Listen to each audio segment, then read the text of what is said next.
நற்கருணையிலே எழுபவரே ஆராதனை புரிவோம்.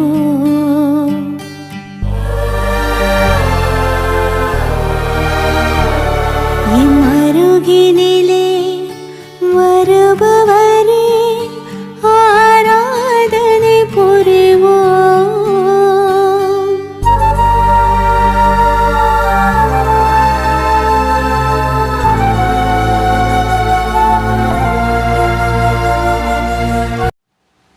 நித்திய ஸ்துதிக்குரிய பரிசுத்த கருணைக்கு பக்தியாய் ஆராதனை இத்திசையும் புரிவோம். நித்திய ஸ்துதிக்குரிய பரிசுத்த கருணைக்கு பக்தியாய் ஆராதனை இத்திசையும் புரிவோம். நித்திய ஸ்துதிக்குரிய பரிசுத்த கருணைக்கு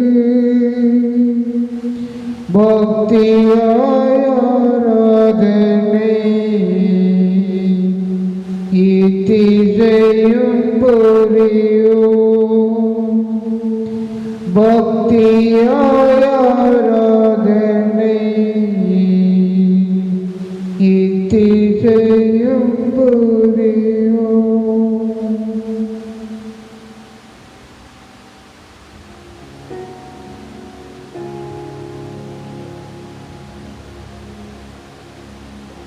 எங்கள் அன்பு இயேசுவே,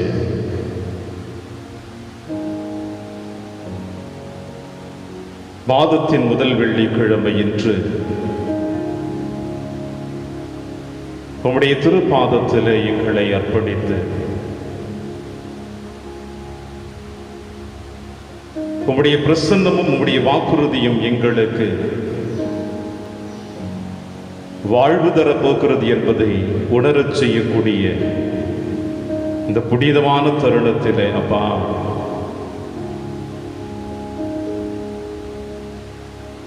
முன்னில் எங்களை சரணடைய செய்து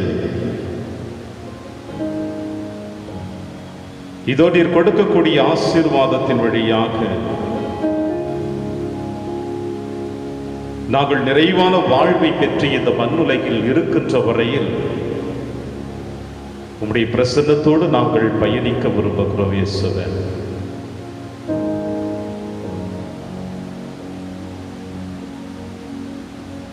முன்னிலையில் வருவதற்கு நாங்கள் அருகதையற்றவர்கள் என்பதை உணர்ந்திருக்கின்றோம். ஆனால் உம்முடைய வார்த்தை ஒவ்வொரு முறையும் எங்கள் உள்ளத்தின் ஆழத்தில் விழுகின்ற பொழுது எங்களுக்கு ஒரு தைரியத்தையும் தெம்பையும் ஆறுதலையும் திடத்தையும் கொடுத்து எங்களை வழிநடத்தி கொண்டிருக்கிறது. அது என்னவென்றால், நீதிமான்களை அல்ல பாவிகளையே நான் அழைக்க வந்தேன். நீதிமான்களை அல்ல பாவிகளையே நான் அழைக்க வந்தேன் என்று இந்த வார்த்தையை நாங்கள் உள்ளத்தின் ஆழத்திலே அசைபோடுகின்ற பொழுது எங்களுக்கு எத்துணை ஆறுதலை கொடுக்கிறது என்பதை உணர்ந்தவர்களாக இயேசுவே இதோ உம்முடைய முன்னிலையில் எங்களை அர்ப்பணித்திருக்கிறோம். தகப்பனே, இன்று வரை எத்தனை ஆலயங்கள் மூடப்பட்ட தருணத்தில் இருப்பதை நீர் அறிந்து வைத்திருக்கிறேன். ஆன்மீக தாகத்தோடு அலைந்து தெரிந்து கொண்டிருக்கின்ற எத்தனையோ பிள்ளைகளை நீர் உற்று நோக்கி கொண்டிருக்கிறேன். இதோ இன்று இந்த நற்கருணை ஆசீர்வாதத்திற்காக இல்லத்திலிருந்து அமர்ந்து கொண்டு உம்முடைய பிரசன்னத்தையும் இந்த வார்த்தைகளையும் செவிமடல்கள் வழியாக கேட்டு ஆறுதல் அடைந்து கொண்டிருக்கின்ற ஒவ்வொரு பிள்ளைகளையும் நீர் உற்று நோக்க வேண்டும் என்பதை பார்த்து செபிக்கிறேன் இயேசுவே. ஏனென்றால் இந்த உலகத்தில் எத்தனை நிகழ்வுகள் நடந்தாலும் சரி, எத்தனை தேவைகள் கிடைத்தாலும் சரி, எத்தனை உறவுகள் எங்களை ஒன்று சேர்க்க விரும்பினாலும் சரி, ஆனால் இவைகள் அனைத்தும் காலங்களுக்கு ஏற்றாற்போல மாறிக்கொண்டே இருப்பதை நாங்கள் உணர்கிறோம்.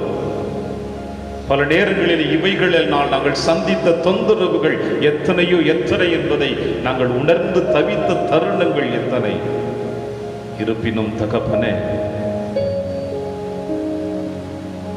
உம்முடைய ஆறுதல் மட்டும்தான் எங்களுக்கு வாழ்வு கொடுத்து கொண்டிருக்கிறது. நிறைய எங்களை வழிநடத்தக்கூடியவர் என்பதை நாங்கள் உணர்ந்து மீண்டுமா இந்த மாதத்தின் முதல் வெள்ளிக்கிழமை உடைய பிரசன்னத்தின் முன்னிலையில் அமர்ந்து எங்களையும் எங்கள் குடும்பத்தையும் அர்ப்பணித்து ஆசிரை பெற வந்திருக்கிறோம். தகப்பனே, ஆதியிலே வேதத்தை நாங்கள் படிக்கின்ற பொழுது இந்த உலகம் வெறுமையாக இருந்ததையும், வெறுமையாக இருந்த உலகத்தில் நம்முடைய ஆவியானவர் அசைவாடி கொண்டிருந்தார் என்பதை நாங்கள் வேதத்தில் வாசித்து நிறைவு பெற்றிருக்கின்றோம். அன்று முதல் இன்று வரை இந்த ஆவியினுடைய அபிஷேகம் இந்த உலகத்தை ஆட்கொண்டே இருந்து கொண்டிருக்கின்றது.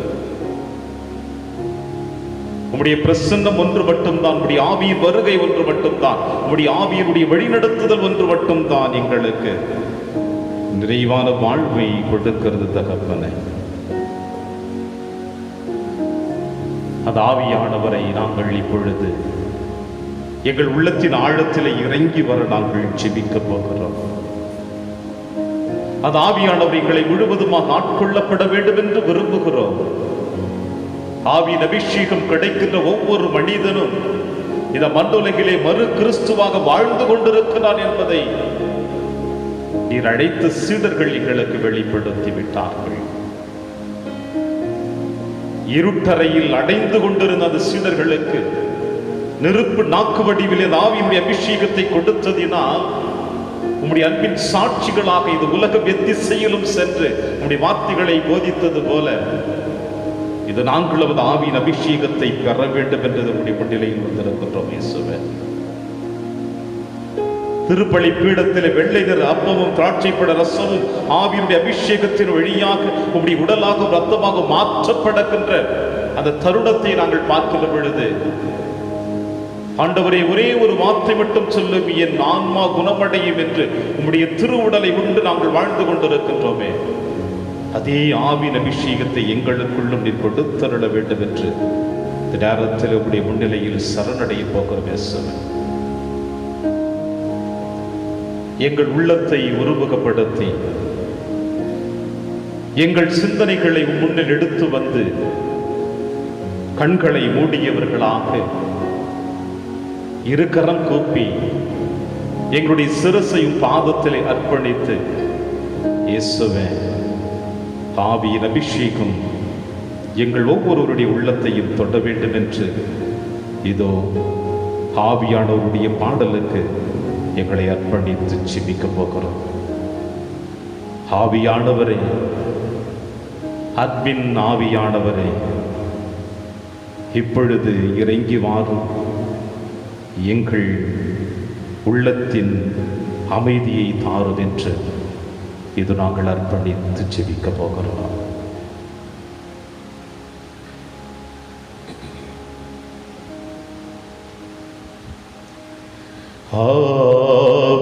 ஆவியானவரே, அன்பின் ஆவியானவரே,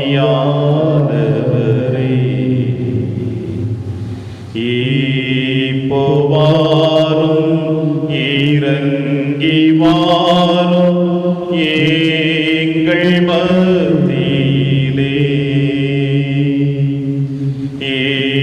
இப்போ வாரும், இறங்கி வாரும் எங்கள் மத்தியிலே. அப்பா, உளையான சேற்று நின்று எங்கள் பாவம் என்கின்ற சேற்றிலிருந்து எங்களை தூக்கி எடுத்து எங்கள் பாவங்களை கழுவி உம்முடைய அன்பின் பிள்ளையாக ஏதோ எங்களை மாற்ற வேண்டும் என்று உம்மிடம் நாங்கள் அர்ப்பணிக்கின்றோம். இயேசுவே, ஒவ்வொரு நாளும் நாங்கள் பாவத்திலே உழந்து எங்கள் பாவக்கரைகள் கழுவப்பட்டாலும் சாத்தானின் தீய சக்திகள் எங்களை மீண்டும் அந்த பாவ சேற்றுக்குள் அழைத்து செல்வதை உணர்ந்தவர்களாக இதோ மீண்டுமாய் உம்முடைய முன்னிலையில் எங்களை சரணடைந்திருக்கிறோம். இயேசுவே, எங்கள் பாவக்கரைகள் முழுவதுமாக கழுவப்பட்டு இந்த நேரத்திலே நாங்கள் தூய்மையாக்கப்படுகிற பொழுது ஆவியின் வல்லமையினால் அவருடைய வழிநடத்தினால் உம்முடைய அன்பின் குழந்தைகளாக நாங்கள் வாழ இது எங்களை அர்ப்பணிக்கிறோம். இயேசுவே, ஓலையான சேற்றி நின்று தூக்கி எடுத்தவரே, ஓலையான சேற்றி நின்று தூக்கி எடுத்தவரே, பாவம் கழுவி தூய்மையாக்கும் இந்த வேளையிலே எங்கள் பாவம் கழுவி தூய்மையாக்கும் இந்த வேளையிலே ஆவியானவரே, அன்பின் ஆவியானவரே,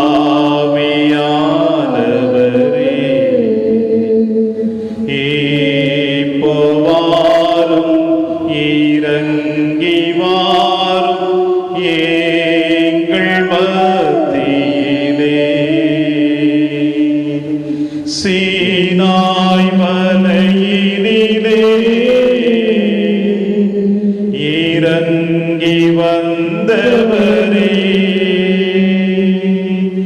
சீனாய் மலையினிலே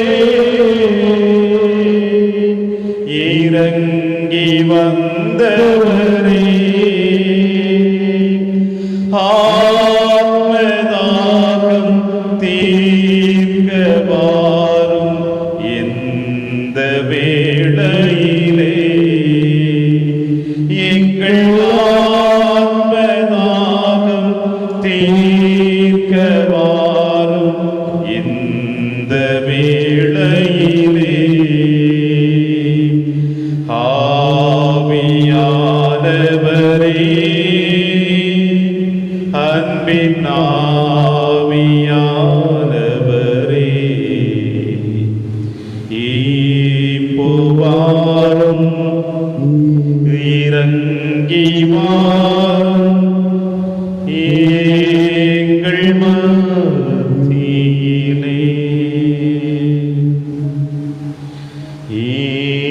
இப்போ வாரும் இறங்கி வாரும் எங்கள் மத்தியிலே.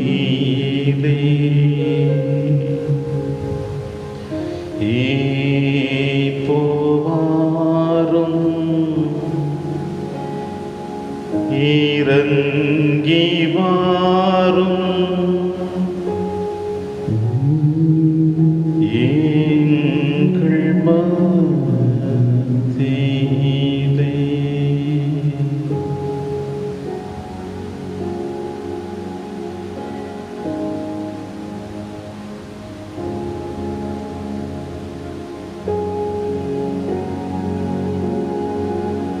ஆவியானவரே, எங்களை வழிநடத்தி காப்பாற்றி எங்களை பாதுகாத்து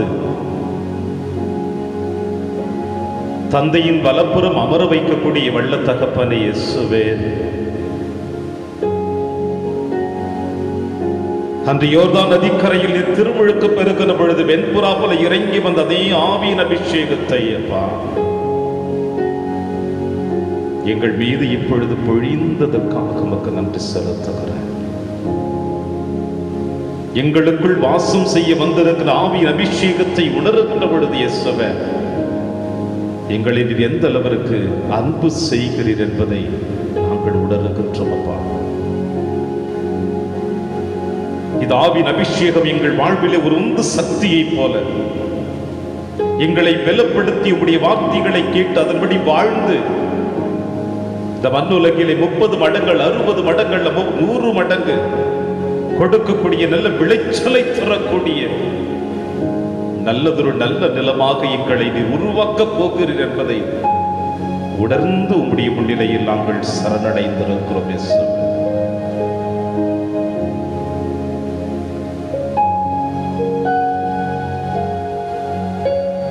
இதோ எங்களுக்குள் இறங்கி வந்திருக்கிற ஆவியானவர் எங்களை முழுவதுமாக ஆட்கொண்டிருக்கிறார். யோர்தான் நதிக்கரையில் நீ திருமுழுக்கு பெற்று ஆவியின் வல்லமையினால் பாலைநிலத்துக்கு அழைத்துச் செல்லப்பட்டு 40 நாட்கள் உண்ணாமலும் உறங்காமல் உடைய தந்தையோடு நீர் உரையாடிய தருணத்தை போல இது நாங்களும் இந்த ஒரு சில நிமிட துளிகள் உம்முடைய முன்னிலையில் அமருகின்ற பொழுது எங்கள் கவலைகள், வேதனைகள், சோதனைகள், அவமானங்கள், தோல்விகள், நோய்கள், குடும்பத்தில் ஏற்படுகிற பிரச்சனைகள் அனைத்தையும் தகப்பனை ஏதோ உம்முடைய திருமுன்னிலையில் இறக்கி வைத்து செபிக்க போகிறோம். உம்முடைய திரு இருதயம் பற்றி எரியக்கூடிய அந்த திரு இருதயத்தில் எங்கள் கவலைகளை, எங்கள் வேதனைகளை, சோதனைகளை, அவமானங்கள், ஏமாற்றங்கள் அனைத்தையும் அந்த இருதய நெருப்பிலே போட்டு சுட்டெரித்து விட்டு அதிலிருந்து வெளிவருகின்ற சுடர் ஒளியை பெற்றவர்களாக எங்கள் இனி வருகிற நாட்களை நாங்கள் கடந்து செல்ல இயேசுவே இது நாங்கள் பயணிக்க போகிறோம் அப்பா. எங்களை தொடும் தகப்பனே, தொடும் அப்பா, தொடும் தொடும் தொடும் தொடும். ஆவியின் அபிஷேகத்தினால் எங்களை ஆட்கொண்டிருக்கின்றீர். ஆவியின் வல்லமையினால் எங்களை உம்முடைய முன்னிலையில் அமரச் செய்திருக்கின்றீர். தேர்ந்தெடுக்கப்பட்ட இனங்களாக எங்களை, ஆசீர்வதிக்கப்பட்ட பிள்ளைகளாக எங்களை இது உம்முடைய முன்னிலையில் அமர வைத்து அழகு பார்த்து கொண்டிருக்கிறீர் இயேசுவே. உமக்கு நன்றி அப்பா, நன்றி நன்றி நன்றி நன்றி நன்றி நன்றி இயேசுவே. 1000 நன்றிகள் சொன்னாலும் போதாது. நாங்கள் இந்த மண்ணுலகில் உயிர் வாழுகின்ற வரையில் நாங்கள் நம்பிக்கையோடு உமக்கு நன்றி சொன்னவர்களாக இது காட்டுகின்ற பாதையில் இது நாங்கள் நடந்து செல்ல வேண்டும் என்று கூட வந்திருக்கின்றோம். ஆவியின் அபிஷேகத்தினால் ஆட்கொண்டப்பட்ட நாங்கள், ஆவியின் வல்லமையினால் ஏவுதலால் ஆசீர்வதிக்கப்பட்ட பிள்ளைகளாகிய நாங்கள் இது மார்த்தாள் மரியாளுடைய இல்லத்திற்கு சென்ற பொழுது மரியாளுடைய பாதத்தில் அருகில் அமர்ந்தவுடைய வார்த்தைகளை கேட்டது போல சமாரிய பெண் அந்த வாழ்வு தரும் தண்ணீரை எனக்கும் தாரும் என்று கேட்டது போல இது நாங்களும் உம்முடைய பாதத்தின் அருகிலே அமர்ந்து கொண்டு அந்த வாழ்வு தரக்கூடிய உணவிற்காக, சாகாமல் இருக்கிற எங்கள் வாழ்வுக்காக உம்முடைய முன்னிலையில் அமரப்போகிறோம் இயேசுவே. நீர் வாக்கு மாறாத தெய்வம். எந்த அளவிற்கு உம்முடைய தந்தை வாக்கு மாறாமல் எங்கள் ஒவ்வொருவருடைய வாழ்விற்காக உம்மையே இந்த மண்ணுலகிற்கு கையளித்தாரோ அதே வாக்கு மாறாமல் எங்களோடு வாழ்ந்து உம்முடைய மண்ணகத்தில மரணத்தை ஏற்று விண்ணகம் செல்லுகின்ற பொழுது நான் உங்களுக்கு துணையாளரை அனுப்புவேன் என்று நீரும் தந்தையை போல வாக்குறுதி கொடுத்து ஆவியின் அபிஷேகத்தை கொடுத்தவரே, அந்த வாக்குறுதிகளை எங்கள் உள்ளத்தின் ஆழத்தில் நாங்கள் மீண்டுமாய் சுவைத்து பார்க்க போகிறோம். அந்த வாக்குறுதிகளை நாங்கள் நினைவில் கொண்டு மீண்டுமாய் அந்த வாக்குறுதியிலே நிலைத்து நின்று வாழ நாங்கள் விரும்பி வந்திருக்கின்றோம்.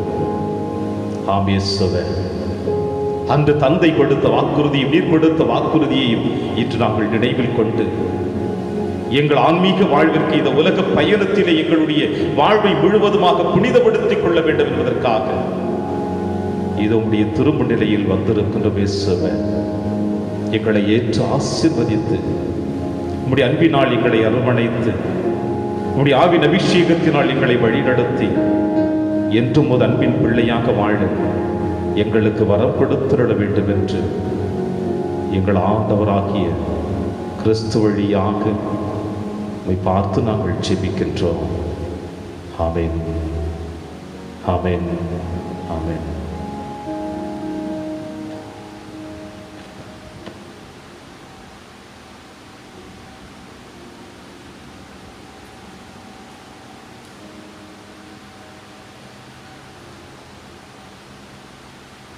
கிறிஸ்தியேசுவில் பிரியமான அன்புமிக்க சகோதர சகோதரிகளே,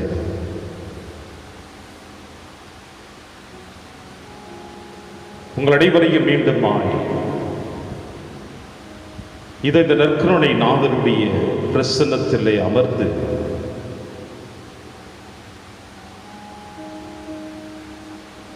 நம் தேவன் கொடுத்திருந்த வாக்குறுதிகளை நாம் சற்று நினைத்து பார்த்து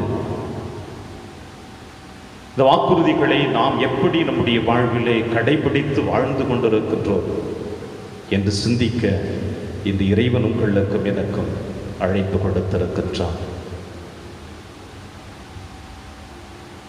மாதத்தின் முதல் வெள்ளி என்றாலே நம் அனைவருடைய உள்ளத்தின் ஆழத்தில் எழுகின்ற சிந்தனைகள் நிச்சயமாக நம் ஆண்டவர் இயேசு கிறிஸ்துவுடைய திரு இருதயம் மட்டும்தான். அந்த திரு இருதயத்திற்கு ஒப்பு கொடுக்கப்பட்ட இந்த நாளிலே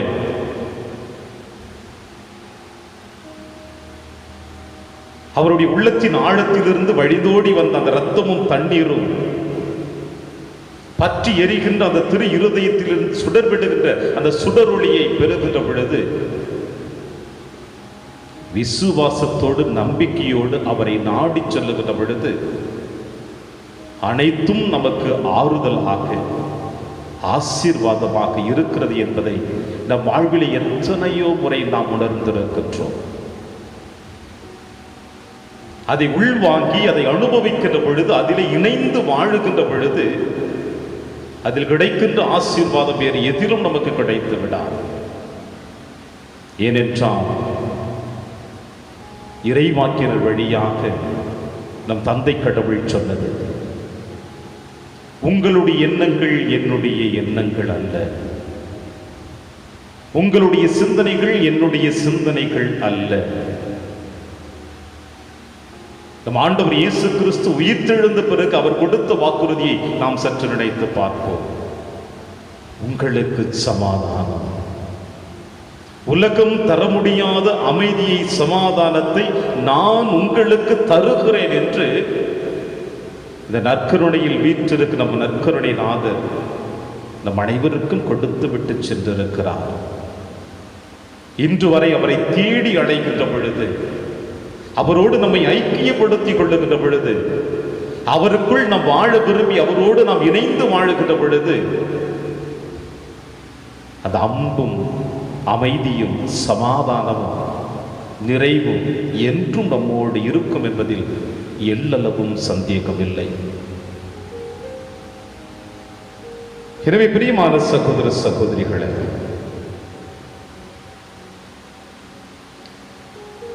ஆதியிலே தந்தை கடவுள் இந்த உலகத்தை படைத்து அதில் எத்துணை அவர் மகிழ்ச்சி அடைந்தார் என்பதை நாம் விவரித்து சொல்ல முடியாது. பல ஆண்டுகளாக திருமணம் முடித்து குழந்தை பாக்கியம் இல்லாத தம்பதியர்களுக்கு ஆண்டவருடைய ஆசீர்வாதத்தினால் கருதரித்த உடனே அந்த பெண்ணானவள் துடித்து மகிழ்ச்சி அடைவது போல, தன் குழந்தையை பெற்றெடுத்த பிறகு அந்த குழந்தை ஒவ்வொரு முறையும் தன் மார்போடு அணைத்து முத்தமிட்டு அந்த குழந்தையோடு தன் வாழ்நாட்களை கடந்து சென்று மகிழ்ச்சியிலே துள்ளி குதிப்பது போல, அதைவிட அதிகமாக தந்தை கடவுள் இந்த உலகத்தை படைத்த பிறகும் அனைத்தையும் கண்டு முழுவதுமாக மகிழ்ச்சி அடைந்தார். அனைத்தும் ஏனென்றால் நிறைவு அடைந்தார் என்று சொல்லப்படுகிறது. சற்று சிந்தித்து பார்ப்போம். உங்களுடைய என்னுடைய வாழ்விலே இந்த நிமிடம் வரையில் உங்களாலும் என்னாலும் ஏதாவது ஒரு நிகழ்விலே நான் நிறைவு அடைந்திருக்கிறேன் என்று சொல்ல முடியுமா? முடியவே முடியாது. இன்னும் கொஞ்சம் வேண்டும், இன்னும் ஒரு நாள் வாழ வேண்டும், இன்னும் அதிகமாக சம்பாதிக்க வேண்டும், இன்னும் அதிகமாக உண்ண வேண்டும், இன்னும் அதிகமான ஆடைகளை பெற வேண்டும், இன்னும் அதிகமாக அணிகலன்களை நாம் கண்டு சேர்த்து வைக்க வேண்டும் என்ற எண்ணங்கள் தான் நம்முடைய உள்ளத்தின் ஆழத்திலே ஓடிக்கொண்டே இருக்கும். வேண்டும் வேண்டும் வேண்டும் என்று நிறைவு அடைந்திருக்கின்றோம் என்று மனிதனுடைய உள்ளத்தின் ஆழத்திலே இன்று வரை எழுந்ததே இல்லை. காரணம் என்னவென்றால் தேடிக்கொண்டே இருக்கிறோம், அலைந்து கொண்டே இருக்கின்றோம். ஆனால் தந்தை கடவுள் இந்த உலகத்தை படைத்த பிறகு அனைத்திலும் நிறைவு கண்டார் என்று சொல்லப்படுகிறது. இதுதான் கடவுளுக்கும் மனிதனுக்கும் இடையே இருக்கின்ற வேற்றுமைகள். படைத்தவன் நிறைவு கண்டார், படைக்கப்பட்ட நாம் இன்று வரை நிறைவு காணாமல் அலைந்து திரிந்து கொண்டிருக்கின்றோம். காரணம் மனிதனுடைய கீழ்ப்படியாமை. தொடக்க நூல் 3ஆம் அதிகாரம் முழுவதுமாக மனிதனுடைய கீழ்ப்படியாமை பற்றி சொல்லுகிறது. தந்தை கடவுள் இந்த உலகத்தை படைத்த பிறகு ஆணையும் பெண்ணையும் தன் சாயலாக படைத்த பிறகு அந்த இன்பவனத்திலே விளக்கப்பட்ட மரத்தையும் காட்டி, அனைத்திலும் உங்களுக்கு அதிகாரம் கொடுக்கிறேன், அனைத்தையும் உண்டு மகிழுங்கள், ஆனால் அந்த விளக்கப்பட்ட மரத்திலிருந்து கனிகளை பருக உண்ணாதீர்கள் என்று அவர் ஆணையிடுகிறார், கட்டளையிடுகிறார், அன்பின் கட்டளையை கொடுக்கிறார். கேட்டோமா? நம் ஆதி பெற்றோர்கள் கேட்டார்களா? தன்னை படைத்தவர் நமக்கு கொடுக்கிற கட்டளைகளை கேட்டு கீழ்ப்படிய வேண்டும் என்று விரும்பி வாழாமல் திடீரென்று முளைத்த ஒரு ஆசைக்கு, திடீரென்று எங்கிருந்து எழுந்து வந்த சாத்தானுடைய அந்த குரலுக்கு செவி மடுத்து சாவு கொடுக்கக்கூடிய, அழிவை கொடுக்கக்கூடிய, மரணத்தை கொடுக்கக்கூடிய, கீழ்ப்படியாமை கொடுக்கக்கூடிய, தேடி அலைந்து கொண்டிருக்கின்ற, நிறைவு பெறாமல் இருக்கின்ற அந்த மரத்தின் கனியை இருவரும் உண்டு இன்று நம் அனைவரையும் அலைந்து திரிந்து கொண்டிருக்கின்ற உள்ளங்களாக அவர்கள் சாபக்கேட்டில் நம்மை நிறுத்தி வைத்து விட்டார்களே. எத்துணை அவமானத்திற்குரிய தருணம் இது! ஆண்டவர் கொடுத்த அந்த வாக்குறுதியை கேட்டு அதன்படி கீழ்ப்படியாமல் சாத்தான் கொடுத்த வாக்குறுதிகளுக்கு தன்னை முழுவதுமாக ஈடுபடுத்தி வாழ்வு தரக்கூடிய அந்த ஆண்டவருடைய வார்த்தையை மீறி வாழ்வை அழிக்கக்கூடிய சாத்தானுடைய வார்த்தைகளுக்கு கீழ்ப்படிந்து அழிவின் மரத்திலிருந்து கனியை எடுத்து உண்டுவிட்டு இன்று நாம் அனைவருமே மரணத்தை தழுவக்கூடிய அளவிற்கு நாம் கடந்து சென்று கொண்டிருக்கின்றோம். பிரியமான சகோதர சகோதரிகளே, தந்தை கடவுள் கொடுத்த வாக்குறுதியை நாம் கீழ்ப்படியாமல் சாத்தானுடைய வாக்குறுதிக்கு நம்மை முழுவதுமாக ஈடுபடுத்திக் கொண்டதினால் ஆதி பெற்றோர்கள் வழியாக நமக்கு மரணம் கிடைத்தது. அதே தந்தை கடவுள் அன்று வாக்குறுதி கொடுத்து அனுப்புகிறார்.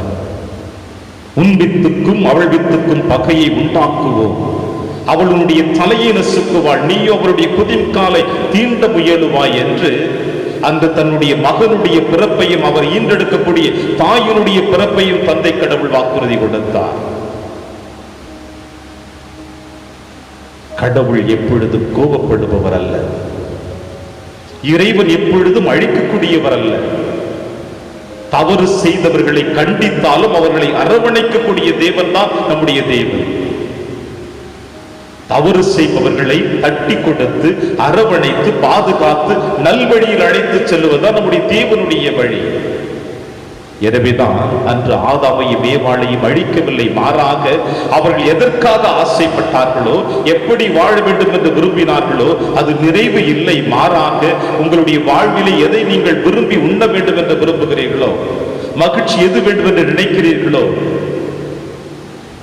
அது நிரந்தரம் அல்ல. எனவே உங்களுடைய உழைப்பினை நீங்களே அனுபவியுங்கள் என்றுதான் இன்பவனத்தை விட்டு வெளியே அனுப்புகிறார். அன்று இன்பவனத்தை விட்டு வெளியே வந்தவர்கள் தான்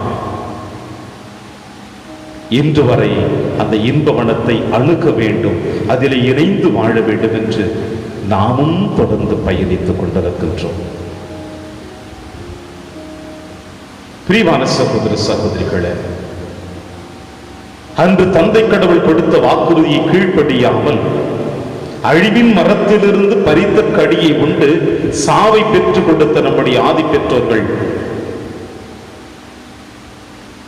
இன்று வாழ்வு தரும் மரத்திலிருந்து இன்னொரு கனியை பறித்து நாம் உண்டால்தான் வாழ்வு பெற முடியும் என்று இது நற்கருணை நாதன் நமக்கு வாக்குறுதி கொடுக்கின்றார். யோவான் எழுதிய நற்செய்தி 6ஆம் அதிகாரம் இறை சொற்றொடர்கள் 34 முதல் இவ்வாறு சொல்லப்படுகிறது. அவர்கள், ஐயா, இவ்வுணவை எங்களுக்கும் எப்பொழுதும் தாரும் என்று கேட்டார்கள். இயேசு அவர்களிடம், வாழ்வு தரும் உணவு நானே. என்னிடம் வருபவருக்கு பசியே இராது, என்னிடம் நம்பிக்கை கொண்டிருப்பவருக்கு என்றுமே தாகம் இராது என்று சொல்லுகிறார். அழிவின் மரத்திலிருந்து கனியை உண்டதினால் மரணத்தை அனுபவித்து இன்று வரை மரணமே நம்மை தழுவி கொண்டிருக்கிற பொழுது, வாழ்வு தரும் மரத்திலிருந்து இந்த கனியை நாம் புசிக்கின்ற பொழுது, உண்ணுகின்ற பொழுது, நம் முன்னுடல் அல்ல, மாறாக நம் ஆன்மா வாழ்வு பெறும் என்று நம் தேவன் நமக்கு வாக்குறுதி கொடுக்கின்றார். இந்த வாழ்வு தரக்கூடிய மரத்தில் இருந்த கனியை எப்படி நாம் உண்ண முடியும்? உண்ணுவதற்கு என்ன தகுதிகள் இருக்கின்றன? இதை உண்ணுகின்ற பொழுது, இதை உண்டு வாழ்ந்து கொண்டிருக்கிற பொழுது எப்படிப்பட்ட நிறைவை நாம் பெற முடியும் என்பதை நம் ஆண்டவர் இயேசு கிறிஸ்து 3 ஆண்டுகள் இந்த மண்ணுலகிலே தன் பணி வாழ்விலே வாழ்ந்து காட்டிவிட்டார். பிரியமான சகோதர சகோதரிகளே, வாழ்வு தரும் உணவு நானே, என்னிடம் வருபவருக்கு பசியே இராது.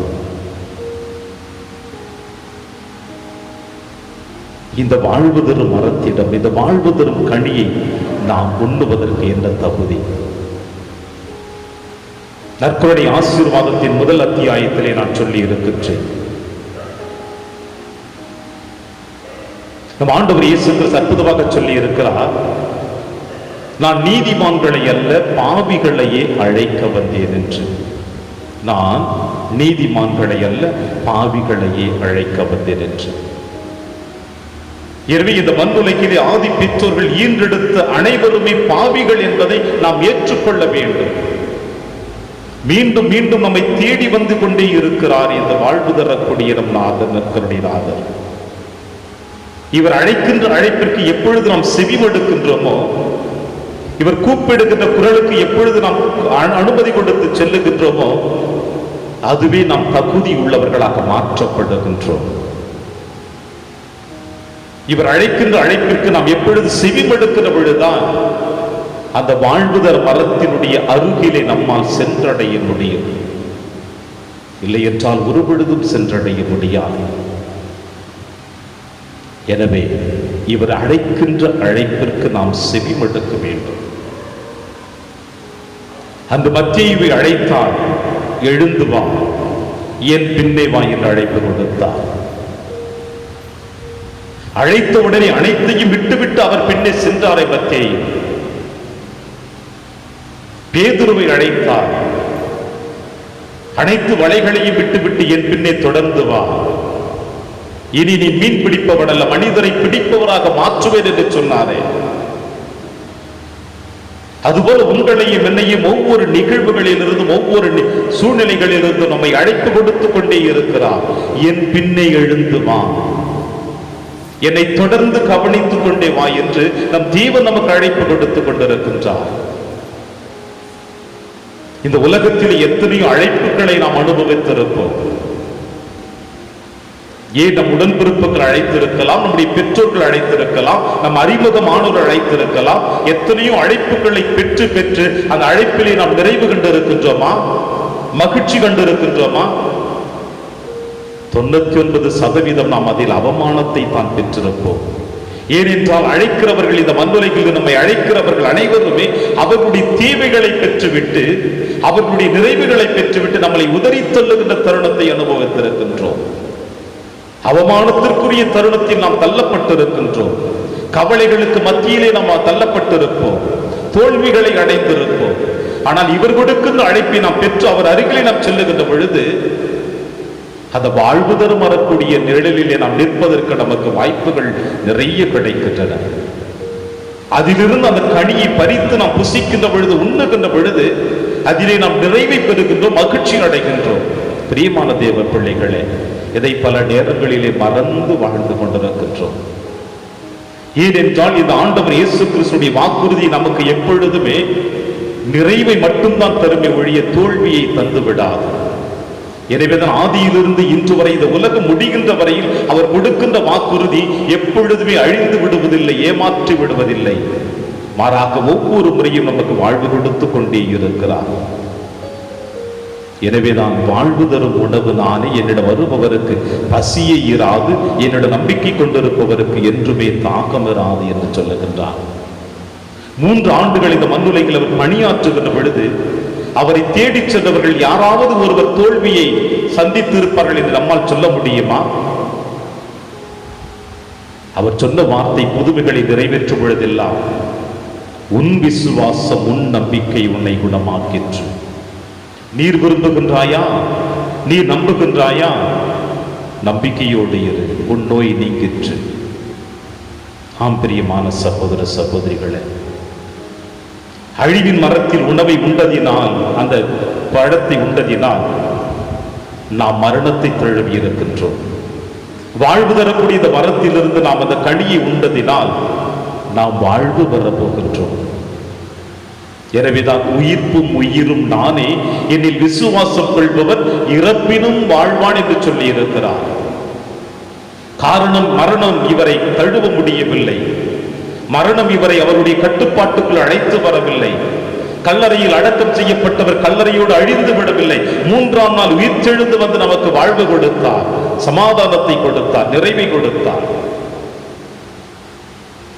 எனவே அவர் மீது நம்பிக்கை வைக்கின்ற பொழுது, அவர் மீது விசுவாசம் கொள்கின்ற பொழுது நாம் வாழ்வு பெறப் போகின்றோம், நிறைவு பெறப் போகின்றோம்.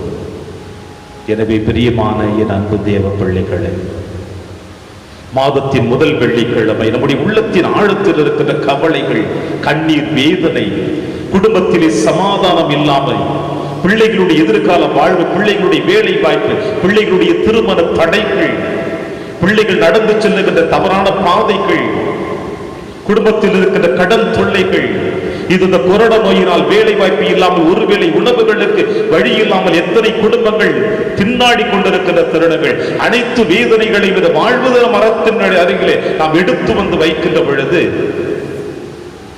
நமக்கு நிச்சயம் நிறைவு கொடுக்க போகிறார். ஆசீர்வாதம் அபரிமிதமாக கொடுக்க போகிறார். இதை அக்டோபர் மாதத்தில் எப்படிப்பட்ட திருவிழாவை நீங்களும் நானும் கொண்டாடி மகிழ்ந்து கொண்டிருந்தோம். குழந்தை தெரேசம்மாளுடைய அந்த அன்பின் கருவியாக இறைவன் என்னை மாற்றினார் என்ற விழாவை கொண்டாடினோம் அல்லவா? இன்று காவல்துறையுடைய விழாவை கொண்டாடி மகிழ்ந்து கொண்டிருக்கின்றோம் அல்லவா? இப்படிப்பட்ட மாபெரும் விழாவை நீங்களும் நானும் கொண்டாடி மகிழ்ந்து கொண்டிருக்கிற பொழுது இறைவன் எப்படி நம்மை அன்பு செய்து கொண்டிருக்கிறார் என்பது இந்த நிகழ்வுகளிலிருந்து நமக்கு தெரிய வேண்டாமா?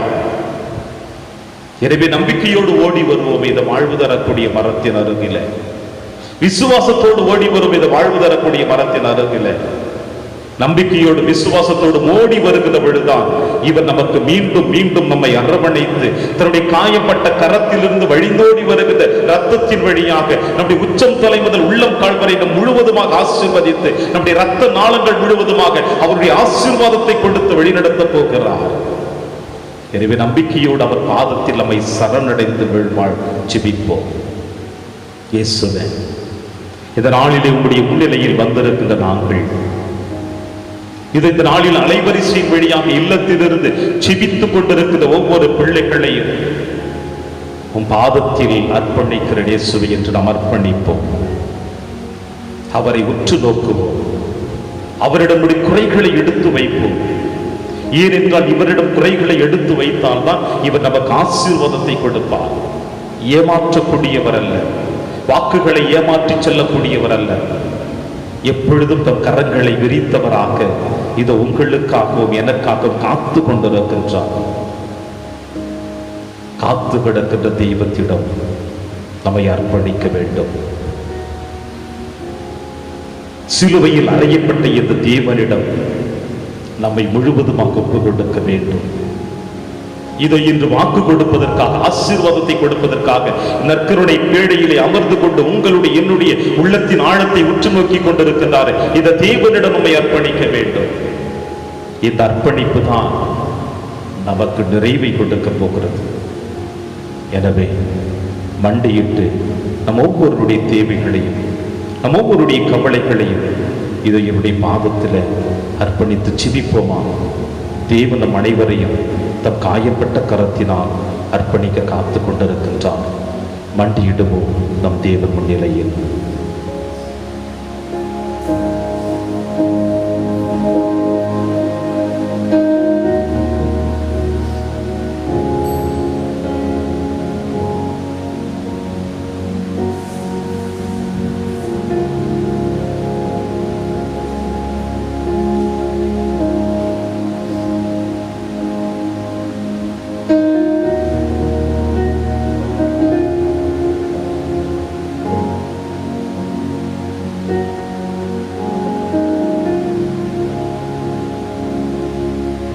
எங்கள் அன்பு நற்கருணை நாதரே,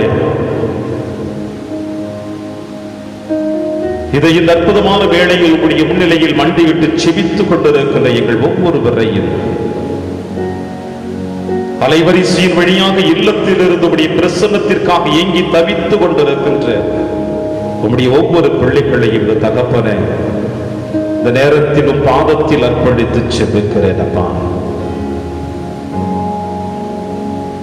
அன்பு இயேசுவை 2020ஆம் ஆண்டு ஆரம்பிக்கப்பட்ட தருணம் எத்தனையோ மகிழ்ச்சியும் எத்தனை எதிர்பார்ப்புகளையும் எங்கள் உள்ளத்தின் ஆழத்தில் விதைத்திருந்தாலும் ஒரு சில மாதங்கள் கழித்த பிறகு இது இன்று வரை அந்த எதிர்பார்ப்புகள் ஆசைகள் அனைத்தும் மண்ணோடு மண்ணாக புதைக்கப்பட்ட நிலைமைகளுக்கு உள்ளாக்கப்பட்டு ஒவ்வொரு நாட்களும் எப்படி நாங்கள் கடந்து செல்ல வேண்டும் என்று புரியாமல், திசை அறியாமல், தாயை இழந்த பிள்ளைகளைப் போல, உறவுகளை உதாசீனப்படுத்திய பிள்ளைகளைப் போல, இது நாங்கள் நடுத்தருவில் இருக்கக்கூடிய ஆன்மாக்களைப் போல உடைய முன்னிலையில் வந்து விழுந்து கிடக்கின்றோம் இயேசுவே. அப்பா, எங்கள் குடும்பங்களை உடைய கரத்தில் அர்ப்பணித்து செபிக்கிறோம் இயேசுவே. எத்தனையோ பிரச்சனைகளுக்கு மத்தியிலே, எத்தனை கவலைகளுக்கு மத்தியிலே ஒவ்வொரு நாளும் நாங்கள் நடந்து செல்லுகின்ற பொழுது, காலை கதிரவன் எழுகின்ற பொழுது இந்த நாள் எங்களுக்கு எப்படி அமையும் என்று வேதனைகளுக்கு மத்தியிலே இருந்து கொண்டிருக்கின்றோம் அப்பா. நீர் ஒருவர் தாமே ஆசீர்வதிக்கக்கூடியவர், வழி நடத்தக்கூடியவர், எங்கள் கவலைகளை எல்லாம் உடைய சிலுவையிலே சுமந்து கொண்டக்கூடியவர் என்பதை உணர்ந்தவராக இது உடைய முன்னிலையில் செபிக்கிறேன் இயேசுவே. உடைய முன்னிலையில் மண்டிவிட்டு செவித்துக் கொண்டிருக்கின்ற இந்த பிள்ளைகள் ஒவ்வொருவரையும் நீர் ஆசீர்வதியும் தகப்பனே. பல மைல் தூரம் கடந்து வந்து உடைய முன்னிலையில் உடைய ஆசீர்வாதத்தை பெற வேண்டும் என்பதற்காக, குடும்பத்திலே நிறைவை பெற வேண்டும் என்பதற்காக, தன்னுடைய எதிர்கால வாழ்வு உடைய கரங்களினால் ஆசீர்வதிக்கப்பட வேண்டும் என்பதற்காக, தன்னுடைய பிள்ளைகளுடைய எதிர்கால வாழ்வினை தொட்டு குணப்படுத்த வேண்டும் என்பதற்காக, அவருடைய குடும்பத்தில் இருக்கின்ற பிள்ளைகளுடைய திருமண வாழ்வு தடைபட்டு கொண்டு இருக்கின்றது. அந்த பிள்ளைகள் பருவ நேரத்தில் திருமணம் முடிந்து உங்களுடைய ஆசீர்வாதம் பெற வேண்டும் என்று பெற்றோர்கள் தங்கள் பிள்ளைகளுக்காக கண்ணீரோடு உங்களுடைய முன்னிலையில் செபிக்கின்ற பொழுது இயேசுவே, நீர் அவர்களை ஆசீர்வதியும் ஆசீர்வதியும் ஆசீர்வதியும். உங்களுடைய திருக்கரத்தினால் அவர்களை தாங்கி பிடியும் தகப்பனே. இதனுடைய முன்னிலையில் மண்டியிட்டு செபித்துக் கொண்டிருக்கிற பிள்ளைகளுடைய குடும்பத்தில் இருக்கிற கடன் தொல்லைகள், கஷ்டங்கள், ஒவ்வொரு நாளும் பிள்ளைகளுக்கு உணவு கொடுக்க வேண்டும் என்று பெற்றவள் துடிதுடித்து ஏதாவது ஒரு விதத்தில் என் பிள்ளையை காப்பாற்ற வேண்டும் என்று தவித்துக் கொண்டிருக்கின்றாளே, அந்த சிலுவையில் தொங்கிக் கொண்டிருக்கின்ற பொழுதை தானே நீர் சொன்னீர், உடைய தகப்பனிடம் தாகமாய் இருக்கிறது என்று. நாங்கள் ஆன்மீக பாதையில் கடந்து வர வேண்டும் என்பதற்காக நீர் உடைய தந்தையிடம் செபித்தது போல இதோ இந்த பெற்றோர்கள் தன்னுடைய பிள்ளைகளுடைய வாழ்விற்காக உம்மை நோக்கி கரங்களை விரித்தவர்களாக செபித்துக் கொண்டிருக்கிறார்கள் அப்பா. இவர்களை நீர் ஆசீர்வதியும் தகப்பனே. இந்த பிள்ளைகள் தேவைகளை நீர் உணர்ந்து கொள்ளும் இயேசுவே. நம்பிக்கையோடு விசுவாசத்தோடு உம்முடைய முன்னிலையில் வந்து சரணடைந்து கிடக்கின்ற பிள்ளைகளை நீர் ஆசீர்வதியும் அப்பா. உம்முடைய தொடுதல் அவர்களுக்கு நிறைவை தர வேண்டும். உம்முடைய கரங்களிலிருந்து வழிதோடி வருகின்ற ரத்தங்கள் இவர்கள் உச்சம் தலை முதல் உள்ளம் கால் வரை பாய்ந்தோட செய்து உம்முடைய பிரசன்னத்தின் வழியாக அவர்கள் நிறைவு பெற்று இயேசுவே இந்த நாளிலே அவர்கள் உம்மை முழுவதுமாக கண்டுணர்ந்து உம்முடைய ஆசீர்வாதத்தினால் அவர்கள் மகிழ்ச்சி அடையக்கூடிய தருணத்தை தாரும் தகப்பனே. தொடுப்பப்பா, தொடு தொடு தொடு தொடு தொடு இயேசுவே. இந்த பிள்ளைகளை தொடும் இயேசுவே. நீ தொட்டதினால் குணமானவன் எழுந்து நின்று நடந்தானே. உம்முடைய உமிழ்நீரினால் பார்வையற்றவன் பார்வை பெற்றானே. உம்முடைய தொடுதலினால் பாடையில் இருந்த மகன் உயிர் பெற்று எழுந்தானே. அதே போல இந்த நேரத்தில் முன்னிலையில் மண்டியிட்டு ஜெபித்துக் கொண்டிருக்கிற ஒவ்வொரு பிள்ளைகளுடைய ஆவின் அபிஷேகத்தினால் உம்முடைய கரத்தினால் அவர்கள் உச்ச தலைமீது தொட்டு அவர்களை குணப்படுத்தும் இயேசுவே. எடினால் கொடுத்த வாக்குறுதி நம்பிக்கையோடு தேடி வந்திருக்கின்றார்கள். என் மீது நம்பிக்கை வைத்திருக்கிறாயா, உனக்கு விசுவாசம் இருக்கிறது என்று சொன்னவர். இது நம்பிக்கையோடு விசுவாசத்தோடு வந்திருக்கின்ற இந்த பிள்ளைகள் ஒவ்வொருவரையும் தொட்டு குணப்படுத்தும் இயேசுவே. இது இவர்கள் உள்ளத்தின் ஆழத்தில் சுமந்து வந்திருக்கிற விண்ணப்பங்கள் உமக்கு மட்டும்தான் நன்றாக அறிந்து வைத்திருக்கிறீர். என் தேவனிடம் நான் சொல்லுகிற பொழுது என் தேவன் என்னை தொட்டு குணப்படுத்துவார், என் குறைகளை நீக்குவார், என் விண்ணப்பங்களை தன்னுடைய கரங்களினால் தொடுகின்ற பொழுது 5 அப்பங்களும் 2 மீன்களும் 5000 பேருக்கு பகிர்ந்து கொடுத்தது போல என் குடும்பங்கள் முழுவதுமாக நிறைவு பெறும் என்று இயேசுவை நம்பி வந்திருக்கிறார்களே. குறைகளோடு வருகிறவர்களை நிறைவுபடுத்தி அனுப்பக்கூடிய அன்பு தகப்பனே, மனக்கவலையோடு வருகிறவர்களுடைய கரங்களினால் கண்ணீரை துடைத்து அனுப்பக்கூடியவரே, இதோ இந்த பிள்ளைகள் குறைகளோடும் கண்ணீரோடும் பாதத்தில் தங்கள் கண்ணீரை நனைத்து ஜெபித்துக் கொண்டிருக்கிறார்கள். அப்பா, இவர்களை ஆசீர்வதியும் இயேசுவே.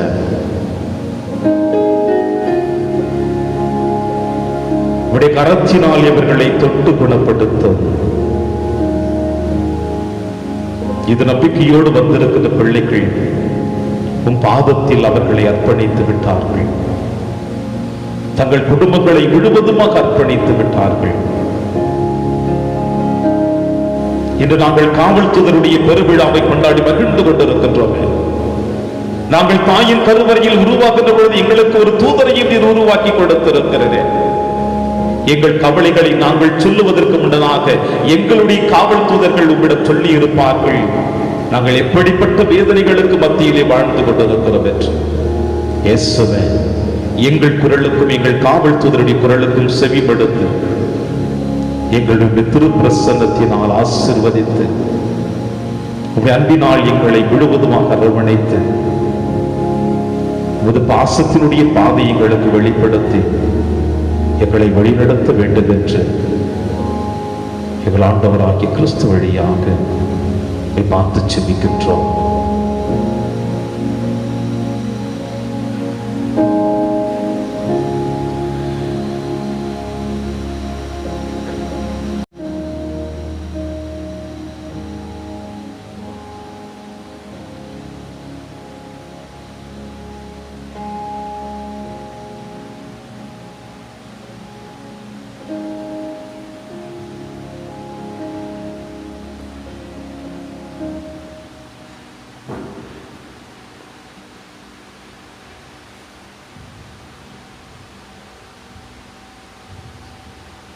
மாண்பு ஏறி வருளனு மனத்தை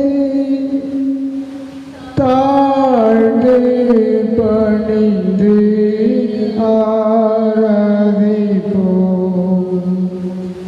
பழைய நியம முறைகள் அனைத்தும் இனி மறைந்து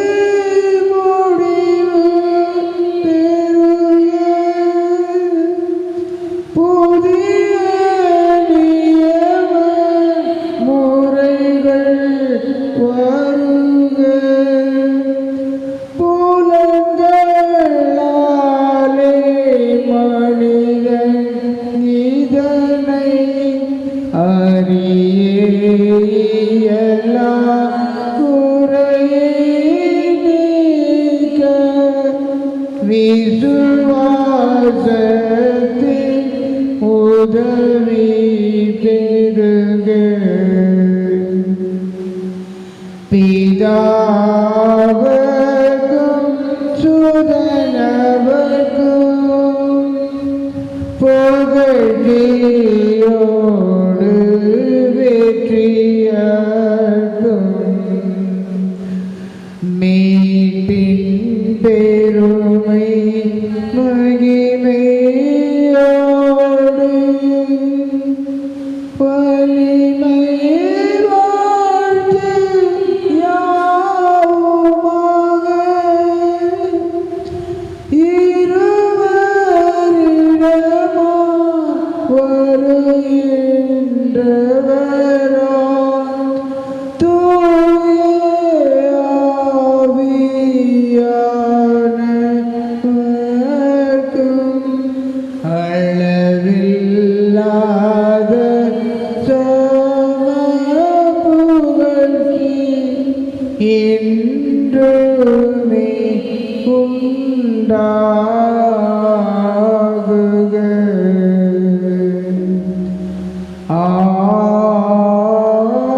மன்றாடுவோமாக. இறைவா, இந்த வியப்புக்குரிய திருவருட்சாதனத்தில் உம்முடைய திருப்பாடுகளை எங்களுக்கு விட்டு சென்றே உமது திருவுடல் திரு ரத்தம் இவற்றின் மறைபொருளை வணங்கும் நாங்கள் உம்மின் பயனை இடைவிடாமல் அனுபவிக்க அருள் புரிவீராக. இறைவனாய் என்றென்றும் வாழ்ந்து ஆட்சி செய்கிற எங்கள் ஆண்டவர் இயேசு கிறிஸ்து வழியாக உம்மை மன்றாடுகின்றோம்.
இயேசுவின் இருதயமே என்றும் இறங்கிடும் அருள்மயமே, உந்தன் ஆசியும் அருளும் சேர்ந்து வந்தால் எங்கள் ஆனந்தம் நிலை பெறுமே.